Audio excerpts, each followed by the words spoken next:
18-19 साल के लड़के को आप फिर जब जल बैंड बना और फिर संजय दत्त की कॉल आ जाना, तो वो ये भी वो प्लीज़ वो वाक़या ज़रूर शेयर कीजिए। संजय दत्त की कॉल आना ये एक आम बात नहीं होगी उस दौर के म्यूज़िशियंस के लिए, किसी के दौर के, आज किसी को संजय दत्त की कॉल आ जाए, तो वो कैसा मोमेंट था और क्या कहा उन्होंने आपको? मतलब प्रॉपर रिसर्च करके आए हो वैसे। हाँ। I think again it was a very humbling moment. India में हमारा एक टूर था and we were suppose to launch our new album Juhu में, बॉम्बे में हमारी रिकॉर्ड लेबल कंपनी ने। सो उससे पहले हमें हमारे मैनेजर की कॉल आई और उन्होंने बताया कि यार आप ज़रा मेरी तरफ आ जाएं। हमने कहा अच्छा चले जाते हैं। हम उनकी तरफ गए, बैठे हुए हैं, तो उन्होंने एकदम कहा कि आपको बुलाया मैंने इसलिए है कि मुझे संजय दत्त की कॉल आई है and he wanted your song आदत इन हिज। तो हम बच्चे तीनों मैं और शाजी और फरहान ऐसे उनको देख रहे थे कि ये क्या कह रहे थे, डाइजेस्ट नहीं कर। और किस फ़िल्म के लिए था? So it was a new film जो वो उस टाइम बना रहे थे, बट वो फिल्म में आया इसलिए नहीं कि वो भट्ट साहब की फिल्म में आ गया था। Will talk about it later. तो लेटर ऑन जब बॉम्बे हम गए तो हमने संजय दत्त को बुलाया अपने कॉन्सर्ट पे और उन्होंने अपने घर में बुलाया। तो द ओनली क्वेश्चन जो बच्चा एक पूछता है किसी स्टार से, बिकॉज हम उनकी फिल्में देख के बड़े हुए, तो हमने उनसे पूछा सब ने कि ये आपने कहाँ, क्योंकि उस टाइम इंटरनेट नया नया था। Yes, बिल्कुल। तो यू कैन नॉट इमेजिन कि CDs कुछ का वहाँ ज़्यादा। से सुने एक गाना। तो उन सब ने पूछा कि आपने आदत कहाँ सुना।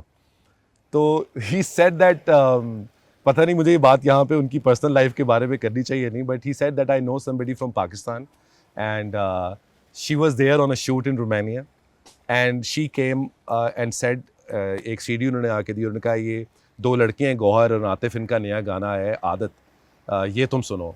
एंड कहते हैं from that day even till last night Aadat was on repeat in our gatherings and मुझे एक उनका इंटरव्यू भी याद पड़ता है जिसमें उन्होंने कहा था कि जेल की सीडी मेरे पास हमेशा गाड़ी में होती है और वो प्ले होती है। बिल्कुल वो गाड़ी में बिल्कुल सुनते थे और वो बहुत पसंद करते थे, बिकॉज वो खुद भी एक बहुत बड़े रॉक स्टार हैं।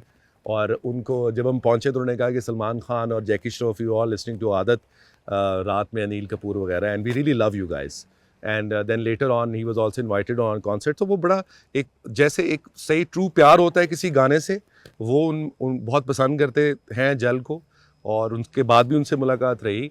एंड मेरा ख्याल है कि पाकिस्तान में मैं एक बात करना चाहूँगा that until unless we don't go to Bollywood, हमें उस तरह से रिकग्नाइज नहीं किया जाता। इंडिया जाने से पहले पाकिस्तान में भी आदत और लम्हे और ये गाने बहुत अच्छे चल रहे थे, टॉप चार्ट्स पे थे, हिट थे।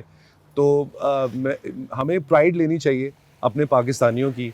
और मुझे ये इसलिए मैं कह रहा हूँ कि हमें किसी पे हम ना तो पहले से डिपेंडेंट थे कि हमें बॉलीवुड, ऑब्वियसली बॉलीवुड की मार्केट बहुत बड़ी है, बट आई थिंक हमारे यहाँ पे थोड़ा ट्रेंड ऐसा है कि जब तक आप बॉलीवुड में कुछ ना करें तो लोग आपको थोड़ा सा ईजी लेते हैं। So I just want to say that जितने भी नए म्यूजिशियंस हैं, सिंगर्स हैं, आई थिंक अब तो वो दौर आ गया है कि आप यूट्यूब पे एक गाना डालें और वो इतना बड़ा हिट हो जाता है, इंस्टाग्राम पे रील्स। बांग्लादेश हो, इंडिया हो, and take pride of that. All those people जो उस दौर में नहीं वहाँ पे जा सके या हमारी तरह कॉन्सर्ट्स नहीं कर सके, I think they should also take this pride, because मेरा ख्याल है कि शेखी और आलमगीर साहब पाकिस्तान में रहते हुए वहाँ पे इतने हिट थे, नाजिया हसन एंड ज़ुएब हसन।